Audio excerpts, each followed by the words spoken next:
Bismillahirrahmanirrahim. Assalamualaikum warahmatullahi wabarakatuh. Selamat siang Bapak, selamat siang teman-teman. Jadi hari ini kami ingin mewawancarai Bapak Aresta dari KAP Trisnowati Mariyati dan Aresta. Perkenalkan Pak, saya Dia dan teman saya. Saya Ananda Fitri. Saya Anissa Novianti. Saya Namira. Saya Tani Mofida. Saya Risma. Kami dari Universitas Yarsi dari jurusan akuntansi. Kami ingin mewawancarai Pak Aresta terkait auditor dengan mata kuliah auditing 2. Baik, langsung ke pertanyaan yang pertama ya Pak. Untuk yang pertama, sudah berapa lama Bapak menjadi auditor dan apa jabatan Bapak sekarang? Saya mulai menjadi auditor dari tahun 2006. Jadi kalau sekarang mungkin sudah hampir di atas 15 tahun ya, di atas 15 tahun. Saya sekarang jabatannya managing partner, pimpinan rekan di KAP TMAA atau Trisnowati, Mariyati, Aresta dan Asmoro. Begitu. Terus pertanyaan yang kedua, apa yang membuat Bapak tertarik menjadi auditor? Mungkin dari ini ya, karena di auditor itu banyak pengalaman yang bisa kita yang bisa kita peroleh seperti itu, dan kita bisa bertemu dengan banyak orang dan bisa berinteraksi dengan banyak orang dan mengembangkan profesi akuntansi di Indonesia seperti itu. Pak, selanjutnya itu bagaimana perjalanan Bapak hingga menjadi seorang akuntan publik dan kuliah yang ditempuh ujiannya itu apa saja yang Bapak ikuti? Baik. Jadi awalnya saya dulu pernah bergabung dengan KAP Suyatna Mulyana dan rekan. Di situ saya mulai berkarir sebagai junior auditor. Kemudian saya melanjutkan dengan profesi PPAK, profesi akuntan, yaitu saya mengambilnya di Trisakti. Kalau basic saya S1-nya di Brawijaya di Malang. Nah, untuk profesinya saya mengambil di Trisakti. Kemudian untuk magisternya saya juga melanjutkan di Universitas Trisakti. Kemudian untuk profesi saya mulai mengikuti ujian itu pada tahun 2016. Saya mengikuti ujian masih menggunakan yang modul lama, yaitu saya harus menempuh 4 mata ujian. Nah, di situ saya menempuh di tahun 2015 dan lulus di tahun 2016. Tapi dari situ saya belum mengajukan izin sebagai akuntan publik. Saya baru mengajukan izin setelah lulus itu, saya baru mengajukan izin sebagai akuntan publik itu tahun 2022, dan saya meneruskan di kantor. Awalnya ini namanya Trisnowati dan Mariyati, seperti itu. Lalu bagaimana strategi Bapak menjalani profesi ini hingga ada di posisi saat ini? Istilahnya kalau itu ya kita tekun terhadap mematuhi segala etika, kemudian terus belajar mengenai standar, kemudian terus belajar mengenai proses bisnis dari setiap klien, sehingga dari situ saya bisa mengembangkan diri dan kemudian bisa menjadi akuntan, dan sekarang posisi saya sebagai pimpinan rekan di TMAA ini. Oke, baik Pak. Pertanyaan selanjutnya itu profesi ini dianggap kami sebagai anak muda sekarang ini kan sangat beresiko ya Pak. Apa yang membuat Bapak menekuni bidang ini dan yakin bahwa berprofesi ini sebagai akuntan publik? Yang perlu saya tanya kira-kira kalau sebagai generasi muda apa resiko dari profesi akuntan ini kalau menurut Mbak Kita tadi menyimpulkan tuh punya dari resiko. akuntannya aja kayak sulit gitu ya Pak. Oke. Terus banyak rintangan-rintangan yang harus dilewati juga. Mungkin itu sih Pak. Oke. Jadi kalau boleh singkatnya sebetulnya ya memang apa ya, saya sudah mulai menekuni akuntansi kan tadi 2006, kemudian baru melanjutkan untuk ujian profesi ya, ujian profesi sebagai akuntan itu tahun 2016 atau ya 10 tahun kemudian kan seperti itu. Nah memang tujuannya menjadi akuntan sih memang kalau dibilang ada resiko itu ya menurut kita resiko itu pasti di semua pekerjaan pasti ada. Tapi bagaimana kita mengelola resiko itu? Mungkin kalau bagi saya pada waktu itu ya kita memang harus belajar ya dari yang mungkin klien yang tidak terlalu sulit. Misalnya itu dulu. Jadi yang proses bisnisnya istilahnya tidak terlalu rumit. Nah, seperti itu awalnya. Nah, kemudian dari situ kita bisa mulai masuk kemungkinan ke nanti industri yang lebih kompleks, kemudian standarnya lebih mengaturnya lebih banyak. Nah, mungkin dari situ nanti mungkin akan timbul minat ya awalnya seperti itu. Jadi bagaimana kita memanage itu jangan melihat dulu itu dari besar dulu. Nah, kita ini dulu belajar dari tahap bertahap seperti itu. Mungkin itu. Jadi intinya saya meniti itu dari bawah, kemudian ya bisa sampai ke step ini ya karena tadi istilahnya kita melihat profesi ini sebetulnya masih banyak memberikan peluang seperti itu. Karena di dalam profesi akuntansi itu tidak melulu nanti kita harus audit. Karena di situ kita bisa menjadi konsultan pajak atau segala macam, tapi kan sebetulnya kita harus paham dulu dari akuntansi. Nah, baru nanti di situ banyaklah celah atau profesi yang istilahnya bisnis-bisnis yang ada di dalam profesi akuntansi ini banyak terbuka peluangnya seperti itu. Oke, baik. Selanjutnya itu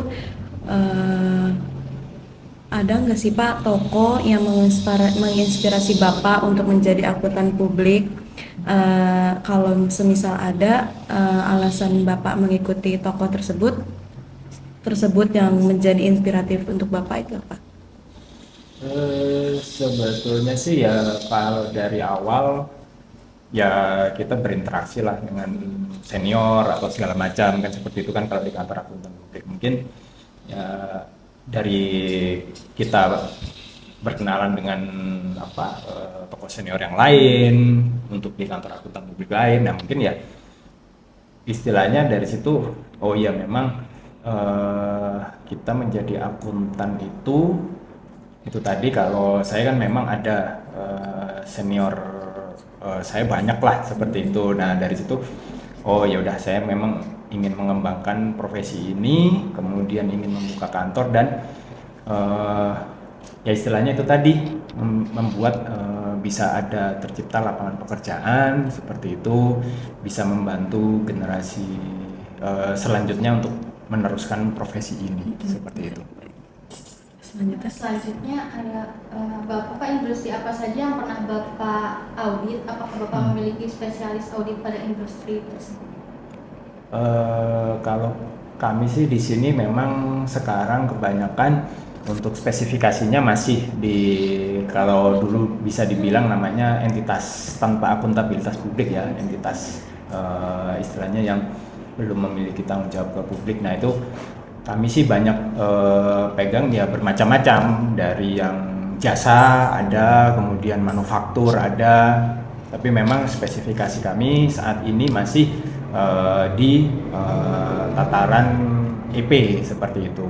Dan untuk kalau yang sudah emiten, mungkin kalau di pengalaman saya biasanya di reksadana sih, seperti itu. Selanjutnya, bagaimana cara Bapak memahami bisnis, bidang usaha, dan risiko bisnis klien dalam proses audit? Jika berkenan, mohon diberikan contoh pada salah satu industri klien. Oke. Misalnya kita mau mengaudit perusahaan misalnya manufaktur ya, di situ mungkin dari situ bagaimana kita melihat resiko bisnisnya adalah apakah di salah satunya bagaimana aktivitas istilahnya di situ laba rugi tiap tahunnya seperti apa, apakah ada fluktuasi yang cukup signifikan dan seperti itu. Nah, dari situ kita coba memetakan risikonya, itu yang pertama. Yang kedua, apakah dia memiliki tadi misalnya pinjaman, atau memang dari segi bisnisnya dia itu customernya itu siapa saja. Misalnya kalau dia di lokal ya, misalnya kalau lokal, apakah itu tadi secara penjualan kita bisa dari tadi laba ruginya kita melihat dia memang secara tiap tahun itu tidak ada fluktuasi yang cukup signifikan. Dari situ nanti kita akan mulai melihat seperti itu, apa sih resikonya kalau misalnya saya menerima perikatan itu. Contohnya jika dia punya pinjaman di bank. Nah, kalau punya pinjaman di bank kan mereka akan cenderung yaitu tadi misalnya menunda biaya, kemudian meninggikan itu tadi penjualannya seperti itu. Nah, itu nanti kita meminta apakah pada omset yang dia laporkan itu apakah sudah sesuai dengan SPT PPN-nya seperti itu, karena itu adalah kunci seperti itu. Jadi tidak ada istilahnya dia window dressing ya, istilahnya menggeser dari penjualan tahun berikutnya dia geser ke penjualan tahun yang sedang diaudit seperti itu satu. Kemudian dari sisi integritas manajemen kan misalnya seperti itu. Nah, kita juga dilihat di situ ada nggak isu-isu terkait dengan kapabilitas dari si manajemen atau direksinya itu. Mungkin itu sih kalau secara umum. Kalau dari saya, saat Bapak melakukan audit itu, apakah menggunakan software audit? Jika menggunakan, nama software itu apa Pak? Apakah berbayar atau tidak? Dan tolong dijelaskan kayak gambarannya dan manfaat penggunaannya itu. Karena tadi kita masih berkecimpung di ini ya, istilahnya bisnis yang menengah gitu, jadi kami memang saat ini hanya menggunakan Excel. Jadi dari formula-formula di Excel itulah yang membantu kami dalam menyusun kertas kerja untuk membuat simpulan di opini audit seperti itu. Kalau dalam penggunaan Atlas Pak, apakah KAP Bapak menggunakan Atlas? Jika menggunakan itu apakah sulit untuk diterapkan? Kalau Atlas mungkin memang kita hanya menggunakan untuk beberapa, yaitu di tahap perencanaan sih biasanya. Di tahap perencanaan kita tetap akan menggunakan Atlas karena itu sudah guidance resmi ya dari Kementerian Keuangan. Di situ bagaimana kita menelaah tadi resiko, kemudian merencanakan aktivitas audit. Nah, kemudian untuk pengisian kertas kerja selanjutnya itu biasanya kami memang menggunakan Excel seperti itu. Berikutnya ada pertanyaan dalam proses audit, bagaimana penetapan materialitas untuk menentukan apakah suatu kesalahan atau salah saji dianggap material dalam laporan keuangan? Ya. Jadi itu tadi ya, kalau melihat ke salah saji ya, biasanya kan kita memang di Atlas itu juga sudah ada batasannya. Nah, kita biasanya memang mengikuti apa yang batasan di Atlas itu, dan kita melihat juga dengan transaksi di masing-masing entitas itu. Nah, di situ baru kita menentukan resiko untuk berapa sih salah saji yang kita bisa dapat terima seperti itu. Jadi memang nggak berpatokan pada persentase itu, tapi kita juga melihat pada akun-akun lah, figur di akun-akun di laporan keuangan di masing-masing perusahaan seperti itu. Selanjutnya, dalam audit terdapat beberapa prosedur kan ya Pak, lanjutan seperti pengujian pengendalian, pengujian substantif dan transaksi, prosedur analisis dan pengujian substantif kunci saldo. Dapatkah Bapak menjelaskan gambaran penerapannya Pak dalam proses audit? Oke. Jadi kalau pertama kan kita pemahaman bisnis ya, dari pemahaman bisnis itu kita bagaimana melihat dari pengendalian internalnya. Nah dari pengendalian internal itu nanti kita uji. Dari situ adalah kita mengambil beberapa sampel, biasanya kan beberapa sampel transaksi, bagaimana pengendalian di entitas tersebut. Nah dari situ kita nanti akan menentukan bagaimana mengenai pengendalian internalnya. Baru dari situ kalau ternyata cukup pengendaliannya cukup lemah, maka kita akan menambah untuk pengujian di sisi transaksinya seperti itu. Terus bagaimana penerapan sampling audit dalam proses audit yang dilakukan, khususnya dalam menentukan sampel data atau transaksi yang akan diperiksa? Gimana tadi? Oke, ulang ya Pak. Ya.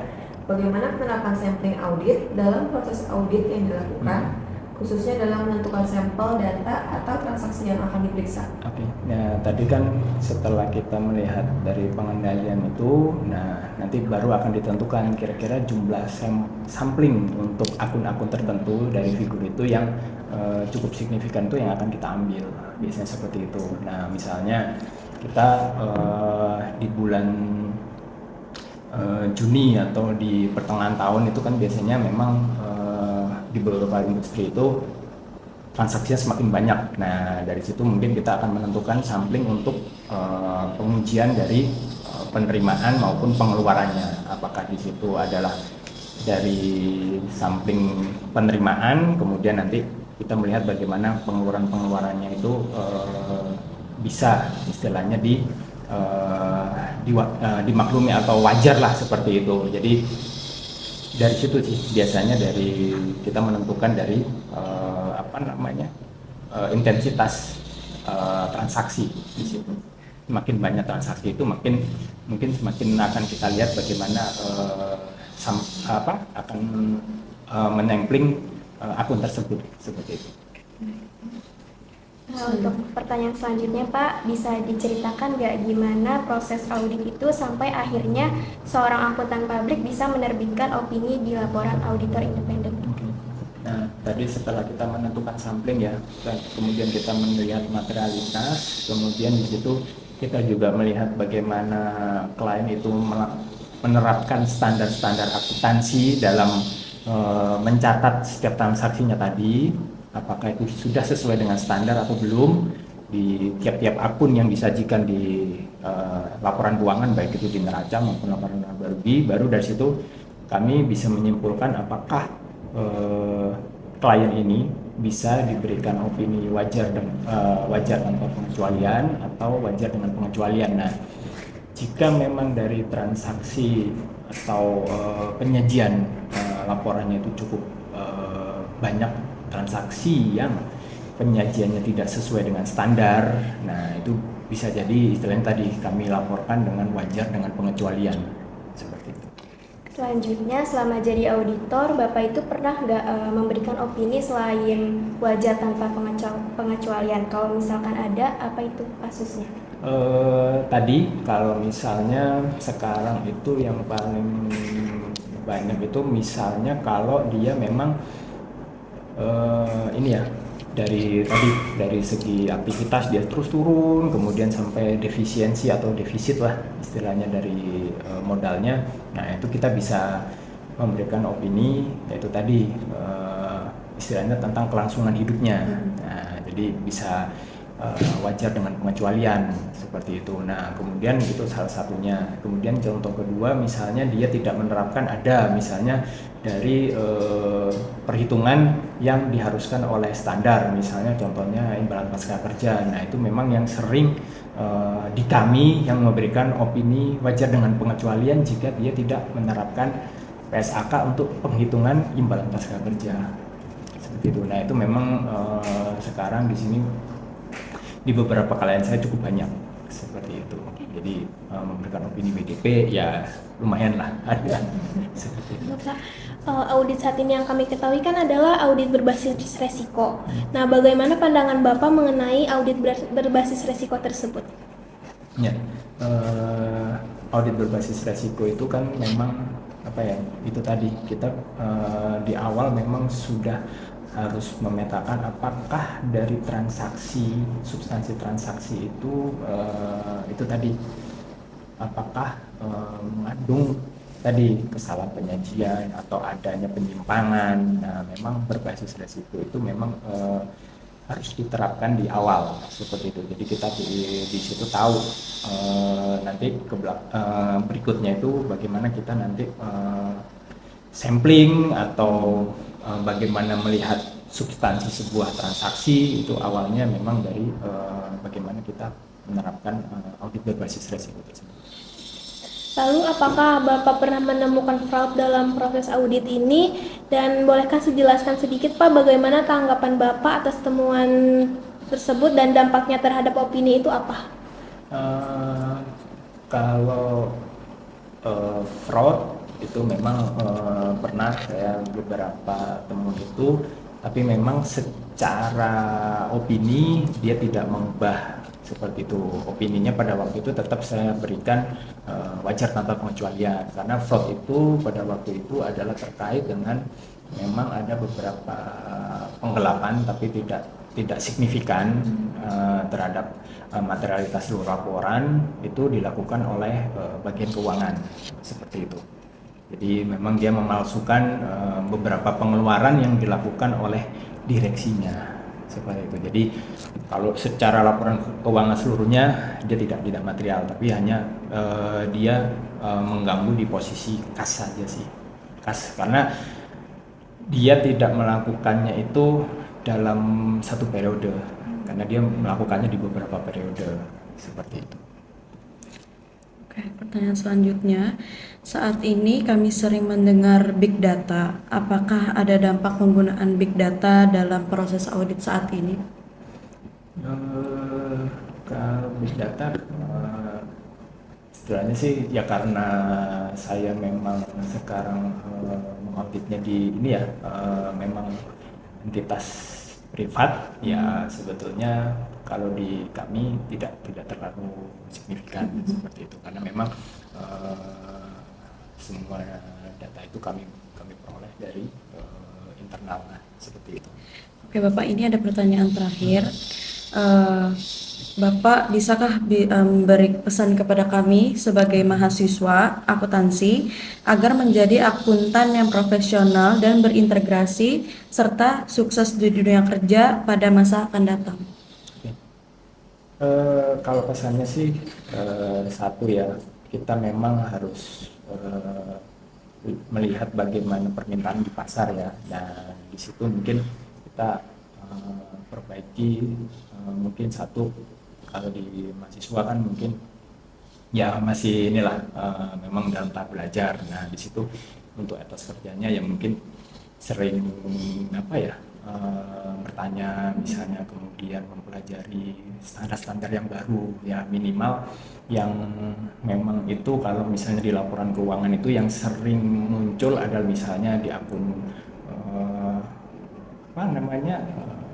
akuntansi, aset tetap, kemudian di persediaan atau segala macam. Nah, itu standar-standar basic itu mungkin yang harus dipahami seperti itu, karena memang hampir di semua nanti bisnis yang mungkin akan terjun ya di dunia kerja itu mereka pasti akan memiliki aset. Bagaimana kita mencatat itu aset harus seperti apa, kemudian persediaan seperti apa. Nah, basic dari standar-standar akuntansi itulah mungkin yang umum ya dari laporan keuangan, yang kalau kita lihat secara umum itu yang mungkin yang harus memang harus dipelajari dan seperti itu. Nah, yang kedua, jangan takut untuk yaitu tadi bertanya, kemudian untuk update, karena ada kita namanya Institut Akuntan Publik. Nah, di situ di IAPI itu juga biasanya banyak di situ program-program pendidikan atau seminar-seminar yang dilakukan untuk mahasiswa. Mungkin di situ adalah salah satu tempat untuk ya tadi belajar, kemudian menimba ilmu dan bertanya langsung kepada praktisi sih, seperti itu. Oke, baik. Mungkin dari teman-teman ada yang mau nambahin? Cukup. Baik, Bapak. Terima kasih atas jawaban dari pertanyaan yang kami berikan. Semoga jawaban yang Bapak berikan dapat kami terima dengan baik untuk melakukan dan bermotivasi untuk kedepannya sebagai akuntan publik. Begitu, Bapak. Adanya? Baik, kalau dari saya terima kasih. Istilahnya kita sudah bisa berdiskusi atau berinteraksi ini, ya semoga ke depan buat mbak-mbaknya ini ya bisa ikut menjalani profesi akuntansi selanjutnya, ikut menjadi penerus dari nanti misalnya menjadi auditor seperti itu, atau mungkin masih banyak lah sebetulnya yang bisa dikembangkan di profesi akuntansi ini. Yang penting berani coba dulu, di situ baru nanti akan tahu banyak manfaatnya seperti itu. Baik, Bapak, terima kasih Ya. untuk jawabannya. Terima kasih sudah meluangkan waktu untuk kami juga. Mungkin kita mau foto dulu, Bapak, terlebih dahulu baik. untuk dokumentasi. Baik. Iya, betul.